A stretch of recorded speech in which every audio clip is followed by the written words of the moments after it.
대통령 집무실 이전을 두고 신구 권력이 힘겨루기를 하는 가운데 정치권이 6월 지방선거 준비 체제에 본격 돌입했습니다. 국민의힘은 지방선거에서 승리해 국정 동력을 확보하겠다는 의지를 내보이고 있는데요. 이른바 윤핵관으로 꼽히는 정진석 국회 부의장을 공천관리위원장으로, 권성동 의원을 인재영입위원장으로 임명했습니다. 요즘 권성동 의원이 발언이 좀 많아졌어요. 최근에는 안철수 인수위원장이 국무총리설에 대해서도 또 선을 긋는 그런 얘기까지 했거든요. 국무총리는 어떻게 안철수 인수위원장이 가장 유력한 건가요? 제가 보기에는 뭐 인수위원장 하면서 또 국무총리 하기는 역대 그런 경우가 있었나요? 그런 경우가 없었던 것을 저는 기억하는데 너무 요직을 연석해서 만든 것 자체가 좀 너무 과도한 욕심을 부린 것으로 비춰지지 않겠어요? 국민들에게. 권력이라는 거는 어쨌든 간에 나눠 가져야 되거든요. 특정인 한 사람이 모든 권력을 좋은 자를 다 차지하려고 그러면은 오히려 거기서 더 문제가 발생합니다. 지금 정식으로 이제 일이 돌아가기 시작한 지 사흘밖에 되지 않았습니다. 그래서 지금은 제 역할은 제대로 이것이 돌아가게 만드는 초기 작업 중이다, 이렇게 말씀드립니다. 그래서 제가 뭐 다른 어떤 일에 신경 쓸 만한 여력이 전혀 없습니다. 인수위에 들어가지 못한 그 불안감? 뭐 이런 걸 보여주고 있나? 만일에 곧 뭐가 있다 그러면 정말 조심하거든요. 말을 많이 할 필요가 없잖아요. 그 중요한 자리가 자기 역할을 하면 되는 건데 너무 많은 이런저런 이야기들을 하고, 사실 처음 그 대통령과 당선자의 그 회동을 깨게 했었다라고 했었던 그 기자들의 추측들 중에 하나가 권성동 의원 MB와 김경수의 뭐 패키지로 사면 해주는 거, 이런 얘기가 얼마나 어쩌겠어요. 그게 사실이어도 사실이 아니어도 본인이 그런 거에 대해서 정보를 알든 본인 판단이 있든 없든 그런 말을 자제하는 게 측근의 태도예요. 장제원 비서실장이 요즘 말 많이 하던가요? 지난번에 경기단체장들하고 앉아서 이렇게 회동하는 장면 보니까 머리만 나오더라고, 뒷머리만. 그러니까 전혀 그 카메라 안에서도 안 움직이려고 하는 딱 그 가장 실세 측근의 어떤 그 몸가짐을 하고 있던데요.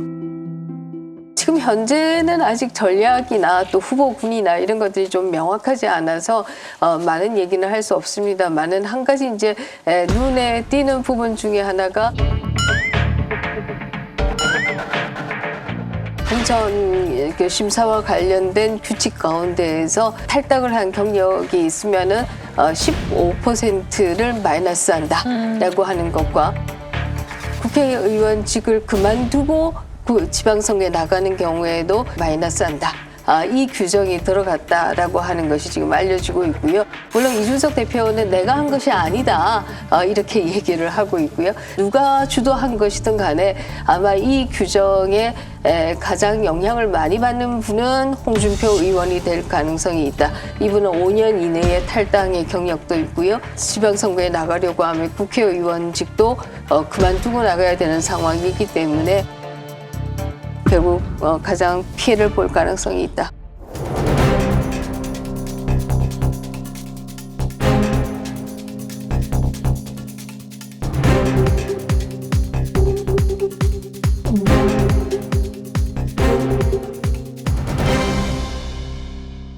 홍준표 의원은 왜 대구시장에 출마하려고 했을까요? 피해 있어야죠. 여러 가지로 새 대통령이 들어서면 그 주변에 이제 측근에 있는 분들이 전면에 포진하게 될 것이고, 그것도 잘못하면 충돌할 수도 있어요. 아니면 뒷방 노인이 될 수 있고, 그러니까 그런 부분들을 자기가 살아있다는 모습을 보여주면서 뭐 오랫동안 정치를 하신 분이니까 이것저것 다 고려하지 않았을까라는 생각이 드네요. 근데 저는 사실은 홍준표 의원 되게 좋아해요. 개인적으로 말씀도 많이 나누고 그랬는데, 대구가 엄청나게 많은 혁신이 필요한 곳이거든요. 저는 광주도 그렇다고 봐요. 그래서 광주와 대구가 한 정치적 정파 혹은 정당의 일방적 지지 통해서 성장했다기보다는 오히려 전체되는 분위기가 좀 있으니까 그 당에서 가장 혁신적인, 가장 에너지가 넘치는 이런 사람들이 좀 나가지고 도전하고 이렇게 되어야 그 지역의 새로운 변화, 새로운 발전들이 좀 이루어질 수 있는데 그런 면에서 홍준표 의원께서 내 정치 인생의 마지막으로 거기 가서 봉사하란다. 이거는 너무 라이브한 본인만을 생각하는 생각 아닌가 하는 생각 때문에 조금 아쉽게 생각을 해요. 박근혜 전 대통령이 퇴원하고 대구 사저에 들어갔는데요.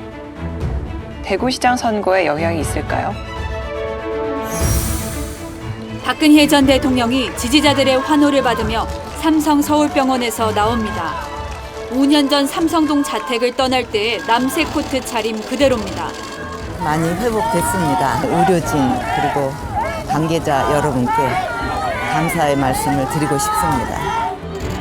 박 전 대통령은 지난해 11월부터 지병으로 입원 치료를 받던 중 12월 31일 자정 특별 사면됐고 2017년 11월 구속된 지 1800여일 만에 자유의 몸이 됐습니다.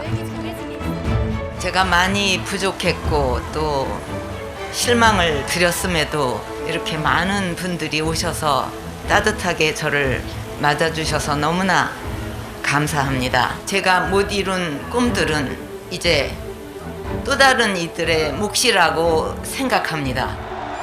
그러면서 고향 대구와 대한민국을 위해 작은 힘이나마 보태겠다고 밝혔습니다. 박근혜 대통령이 이 대구로 사저를 정했고 또 이제 퇴원을 해서 들어간다고 합니다만은 아마 본인은 국민에 대한 뭐 감사의 말씀 이 정도 이상을 표명하지는 않지 않겠는가 하는 생각이 들어서요. 이것을 뭐 정치적으로 해석할 필요는 없지 않을까 하는 생각이 듭니다. 윤석열 당선인이 만나고 싶다라고 얘기를 했잖아요. 만나게 될까요? 건강이 이렇게 회복돼서 이제 사저로 가시게 돼서 아주 참 다행이고 퇴원하셨다니까 한번 찾아뵐 계획을 지금 가지고 있습니다. 윤 당선인은 서일준 인수위 행정실장을 보내 퇴원 축하난과 함께 건강히 회복되시길 바란다. 다음 주라도 찾아뵙고 인사드리고 싶다는 메시지를 전했습니다.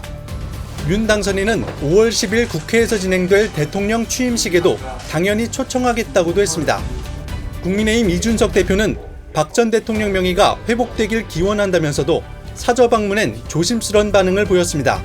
최근에야 건강이 회복되셨기 때문에 다들 조심스럽게 좀 접근하는, 좀 너무 서두르지는 다들 않았으면 좋겠습니다. 굳이 대통령 당선자가 미래를 기획하고 준비해야 될 때인데 굳이 그렇게 뭐 만나실 이유는 난 없다고 나중에 생각을 해요. 자연스럽게 기회가 있지 않겠어요? 근데 지금 시간은 좀 더 흘러야 될 것 같아요. 이 이제 대통령이 되고 나면 이제 전직 대통령들 이렇게 다 모셔서 오찬 정도를 하는 자리가 있더라고요. 그런 자리를 기획하더라고요. 탄핵된 대통령이긴 하지만 국민이 뽑았던 대통령이 그 자리에 자격이 있다 이렇게 해석을 하고 뭐 저는 초청할 수도 있다고 봐요. 왜냐하면 김대중 대통령 때인데 전 깜짝 놀랐어요. 전두환 대통령까지 그 자리에 초청을 하더라고요. 그러니까 이제 김대중 대통령의 그 품을 볼 수 있는 자리였다고도 생각하는데 그걸 통해서 국민적 통합을 만들려고 하는 현직 대통령의 어떤 계획을 담을 수 있으니까 혹시 그런 자리로 뭐 오찬 자리 정도로 전직 대통령과 아니 김대중 대통령은 자기한테 그 사형 선고를 내린 그 노태우 전두환 대통령을 포함해서 그때 최규하 뭐 다 왔었잖아요. 다 모셔다가 부부 동반으로 청와대에서 식사를 했고 그럼 나중에 북한 정상회담을 하고 나서는 전두환 대통령만 따로 불러서 또 따로 식사를 했어요. 그래서 전두환 대통령이 나중에 그 김대중 대통령이 병실에 있을 때 찾아갔단 말이에요.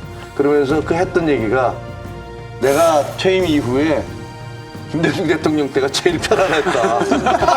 김대중 대통령 때가 제일 편안했다. 전직 대통령에 대해서 저는 바라기는 그냥 좀 놔뒀으면 좋겠어요. 솔직히 박근혜 전 대통령 이제 대구로 내려가면 또 뭐 어떤 분들이 가서 뭐 우리의 정신적 지도자가 되십시오, 뭐 정치적 지도자가 되십시오, 억울하시지 않습니까 하면서 그분들 결국은 자기들의 정치적인 이해관계 때문에 자기들의 정치적인 목적을 위해서 그러는 거거든요.